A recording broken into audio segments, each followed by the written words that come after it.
Kasi alam nila na yun yung pundasyon eh. So, Edukasyon. medyo may kamahalan yan, diba? Pero pinilit nila yan. So, all the sacrifices, ginawa nila yan. Para lang mapag-aral kami. At ganun din yung sa kakainin namin sa araw-araw. Okay. Sa mga tagapakinig, umpisa pa lang po to. Magbabalik po kami, magbe-break muna kami. So, kung meron kayong gustong sumali sa talakayan, pag-shout lang po kayo sa Facebook page ng FEME or sa Dubai I 103.8 Filipino Rhythm or mag-text po kayo sa 4001. Babalik lang po kami. This morning on the Business Breakfast, the business. Sultan Al Dahiri, who is the Tourism and Corporate Planning Section Head at the Abu Dhabi Tourism and Culture Authority. Where are we at the moment? The opening dates are for the museums. Are we likely to see any more delays, any more setbacks, Sultan? No, of course there will be no delays. The Louvre is planned in 2015, the Sheikh Zayed Museum in 2016, and the Guggenheim in 2017. The banter.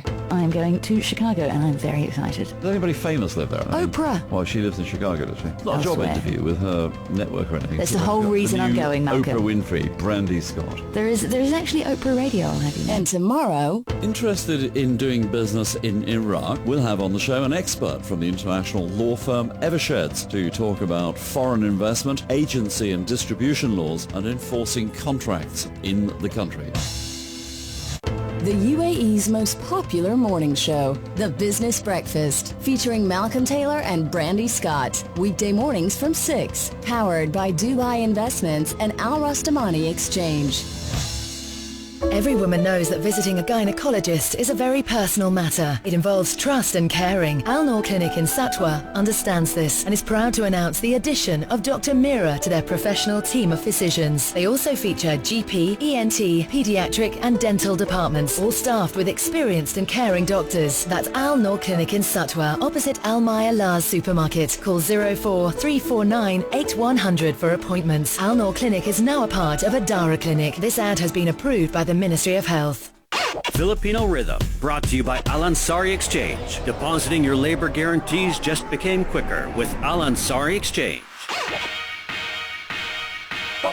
Magandang gabi po, kayo po ay nakikinig sa programang Filipino Excellence in the Middle East. Sa mga nag-tune in pa lang ngayon, ang topic po natin ay Mother's Day or I Love You. Bahala na po kayo mag-fill in the blank kung anong tawag nyo sa nanay nyo. Sa akin po, Mommies. Kay El, Mama. Kay Bluebird, na tawag mo sa nanay mo? Mama. Mama rin. Yan. Okay, ikaw Eric, Architect Eric Faut, anong tawag mo kay nanay, di ba? Nanay. Nanay, sige. Ituloy mo yung kwento mo na pinagpaaral kayo, na kahit anong gawin, basta mapag-aral. Sige, Eric. Tatandaan ko noon nung maliliit pa kami, lahat na talaga pwedeng ibenta. So, mga gumagawa siya ng butche, ganyan. Uy, sarap butche. Tapos yung mga kakanin, ganyan. Kasi sanay siya magtinda kasi 8 years old pa lang siya, nagtitinda na siya sa Divisoria. So taga Manila talaga si nanay niyo. Mga tiga-Tondo kami. So, uy, siga pala to, no? So, yun, lahat na lang, insurance, yan, yung mga, dati, uso yung mga Avon, Beautyfont, lahat yan.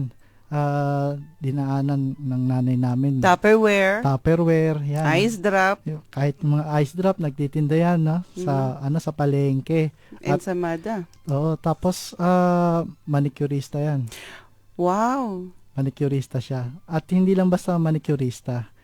Ang mga minamanicure niyan, yung mga tindera sa palengke kasi hindi nakakaalis yan sa pwesto diba? So home service siya.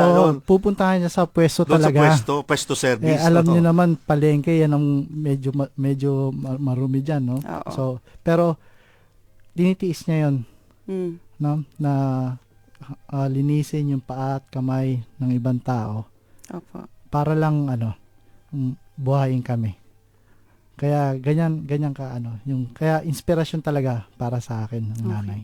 Isa siyang arkitekto, no? And now look at him, he's a very successful landscape architect because of this wonderful lady. Okay.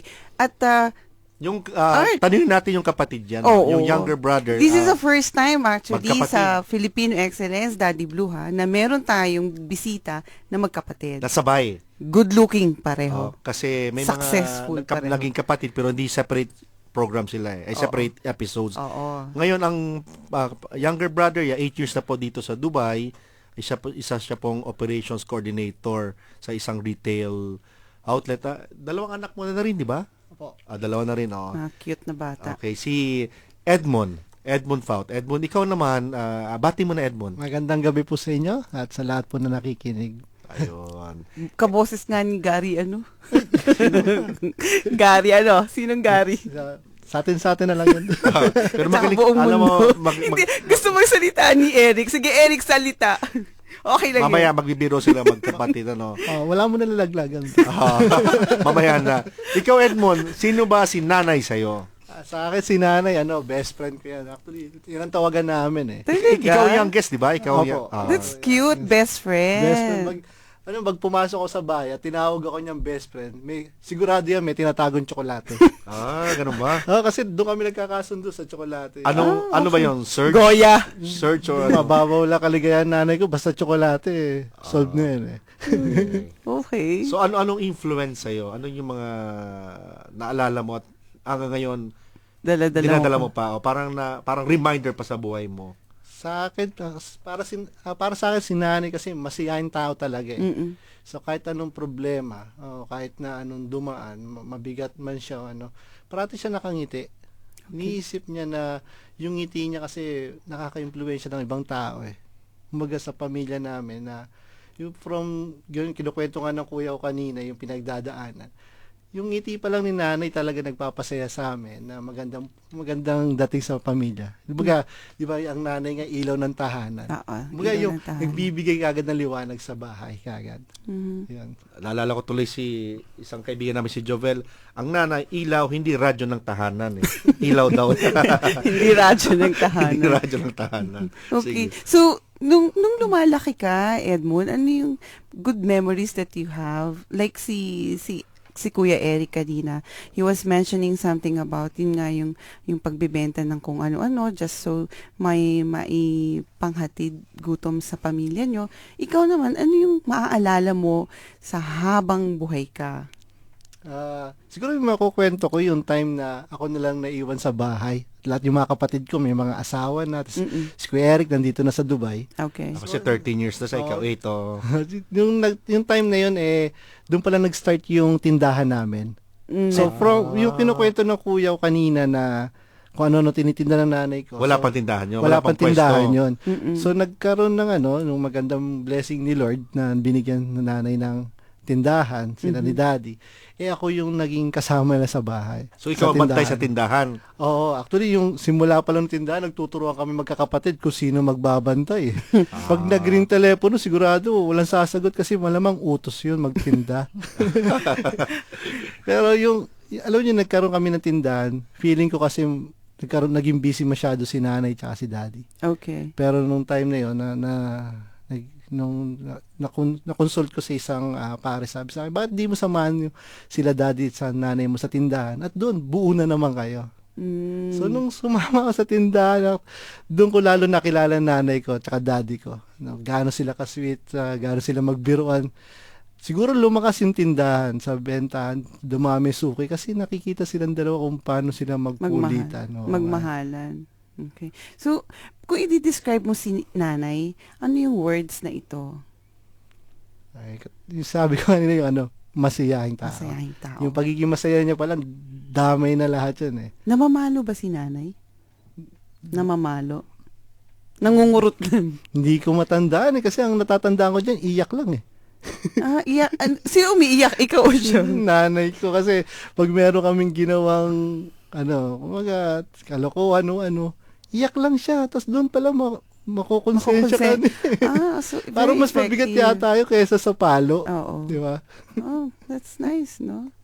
Okay. So, ngayon kayong magkapatid, nandito kayo. It's a good opportunity for you to, to share with us. Compare sa mga nanay ngayong panahon, ano yung pinagkaiba sa tingin nyo?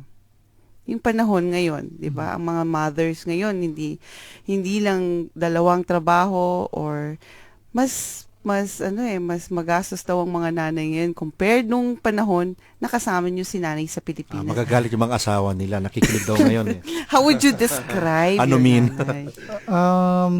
Ang nanay namin napakasimple, no? Napakasimple. Siguro dahil nga galing siya sa hirap. Opo.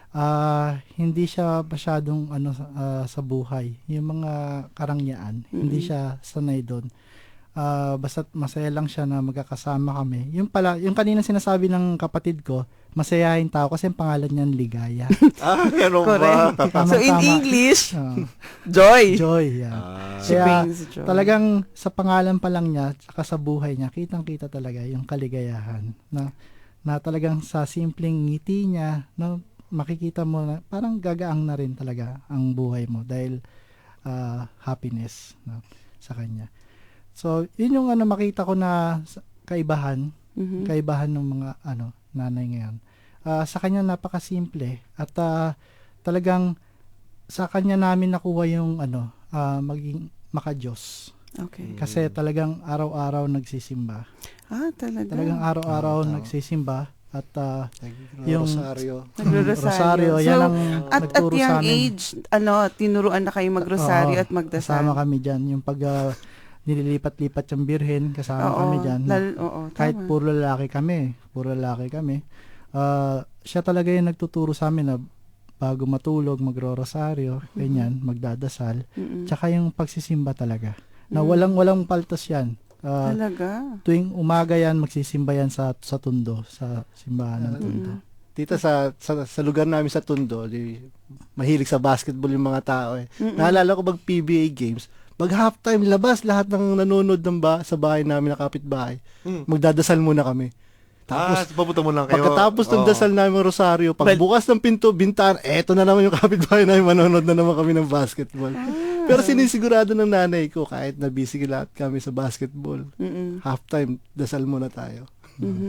So, kaya ito dala nyo tong pagiging madasalin sa ibang bansa, naging baon. Ayun, yan ang baon namin at isa sa mga sandata namin, no? Lalo na malayo ka sa sa bansa mo, na yung pagdadasal na talagang lahat malalagpasan mo, na basta't kasama mo ang Diyos.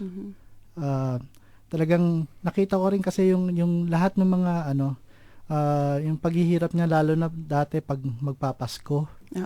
Kasi yung pahulugan. Okay. So, yun nga, ang mga customer niya, yung mga tindera. Opo. Kasi hindi nakakaalis yan ng pwesto. Doon lang. So, lahat ng kailangan ng tindera, siya magbibigay. Pantalon, no? Yung uniform ng mga electric pan. Siya na magbebenta. Siya bebentahan niya yung mga tindera. Kasi nga wala nang silang time para lumabas. Diba? Robing tapos siya. Gagawin niyang pahulugan yan. Galing Siyempre, pag nagigipit, nagagalaw, yung nagagamit niya, yung pera, diba?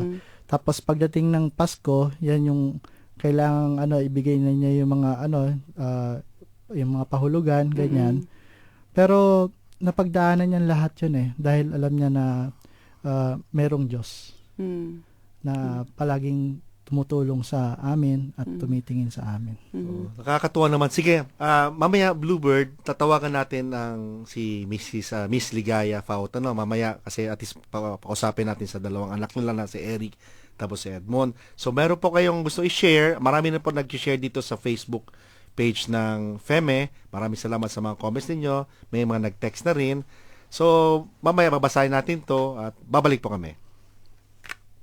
Sun and Sand Sports, the region's biggest sport retailer and wholesaler, now at 25% to 65% off at all Sun and Sand Sports. Nike, Timberland, Columbia, the North Face, Vans and all Sun and Sand Sports active stores across the UAE. Visit sunandsandsports.com. If you're in the plastics industries, Plastivision Arabia is the must-visit trade show. From May the 14th to the 17th at Expo Centre Sharjah, Plastivision Arabia features the latest in plastic manufacturing needs, raw materials, machinery, equipment and special attractions like business presentations and the Plastics Recycling Pavilion. From 10 a.m. to 6 p.m. on Monday, Tuesday and Wednesday until 4 p.m. on Thursday. The show is open for trade professionals only and includes free parking. Don't miss Plastivision Arabia and Arabia Mold at Expo Centre Sharjah. Filipino Rhythm, brought to you by Al-Ansari Exchange. Depositing your labor guarantees just became quicker with Al-Ansari Exchange.